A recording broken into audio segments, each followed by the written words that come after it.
What is going on, guys? Today I'll be giving you my key factors to a victory for the Houston Texans against the Jacksonville Jaguars. We travel to Duval this Sunday. We are facing the number 1 overall pick, Trevor Lawrence, and a surprisingly good Jacksonville Jaguars team. The Houston Texans are looking for their first win of the season.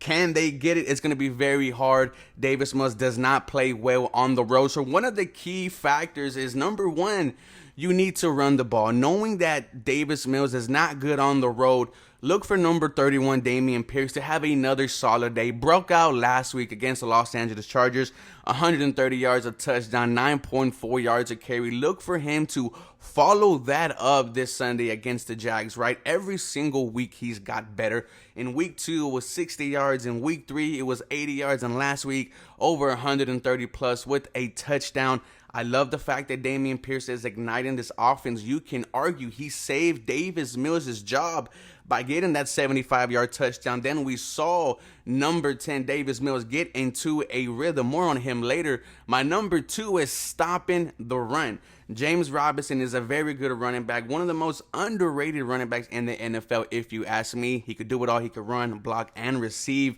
Last week only had 64 yards, but we know the kind of running, game that the Houston Texans have, and it's you could just get 10, 15, 20. You are going to have to stop the run if you're the Houston Texans, because this could be a situation where Jaguars, they might run all over you. I don't know if they're going to have wide receiver Zay Jones next week. He was limited in practice. Christian Kirk's looked like he's earned every bit of that $80 million contract. And then you got to worry about number 1 pick overall, Trevor Lawrence. This offense for the Jags has been good. I am surprised by it. They invested in it, right? Let me tell you what they've done. They go out and get Doug Peterson, a competent head coach. They then sign Christian Kirk. They then sign Zay Jones. They then replace Andrew Norwell with Brandon Sheriff, a high-profile guard who I wanted the Houston Texans to take a look at in free agency. If you're looking at the blueprint from year 1 to year 2, they have invested into their quarterback. I really right now cannot say the same for the Houston Texans or for Nick Caserio, but that is something. If you want to see some success out of Davis Mills, we need to start investing in him.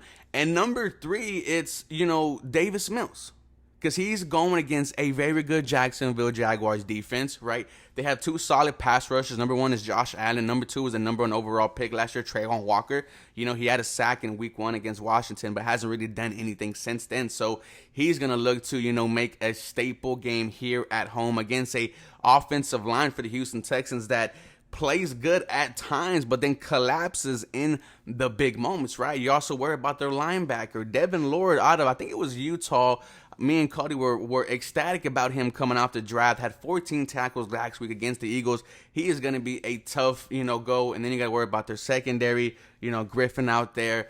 It's all going to rely on Davis Mills, right? You had a good second half last week against the Chargers. This is finally what we asked for, and that is you put the pressure on QBs, you take a shot deep, right? You found Nico Collins for 50 yards, and then you found Brandon Cooks for 24 yards, a dime in the end zone.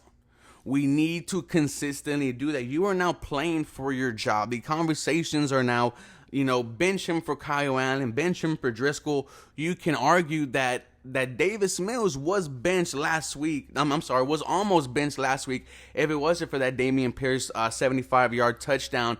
But you also have to wonder, after this game, it's the bye week for the Houston Texans. And would a game where Davis Mills just doesn't play good, do they make a quarterback change? Can we see a scenario where Davis Mills gets benched and we don't see him until November? Maybe. Because I do like Kyle Allen. Maybe he can win you some games. But at one point, you are a backup for a reason, right? We will start to seeing him regress into the reason why he hasn't been a starting quarterback almost at all in his NFL career. And then you hand the reins back to Davis Mills. That's why it's so do you bench him? Do you not bench him? But this game against the Jacksonville Jaguars team is a huge test. This is a division rival. They are number 1 at 2-2. And the Houston Texans are the underdogs, and you have a chance to upset the Jacksonville Jaguars. Can you do that? I don't think they do, right? This is one of the games where I'm like, I really don't see the Houston Texans pulling out a victory. If they do, I'll be super ecstatic. I'll be super happy and say, all right, let's build upon this go into the bye week looking strong and working on the stuff you didn't work at, which was the deep ball, which was using these, weapons and let's get it going. Let's get a win for the Houston Texans. You guys let me know what you think. As always, go Houston. You guys have a very blessed day.